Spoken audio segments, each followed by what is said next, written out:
কাঁঠালের বীজ দিয়ে, কাঁঠালের আঁটি দিয়ে এই ডাঁটা শাক, কাটোয়ার ডাঁটা দিয়ে ঝোল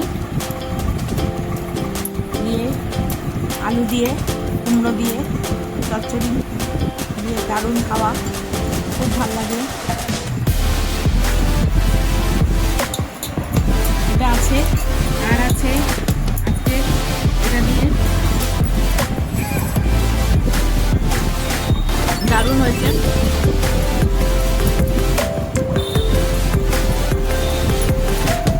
ডাঁটা শাক শেষ করে এই ঝিলে মেটে ঝোল, ঝিলে মেটে দিয়ে ঝোল খুব অসাধারণ স্বাদ হয়েছে।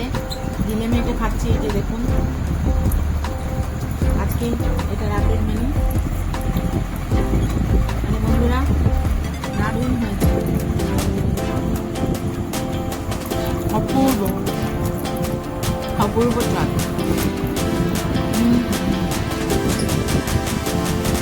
অপূর্ব স্বাদ, দারুণ।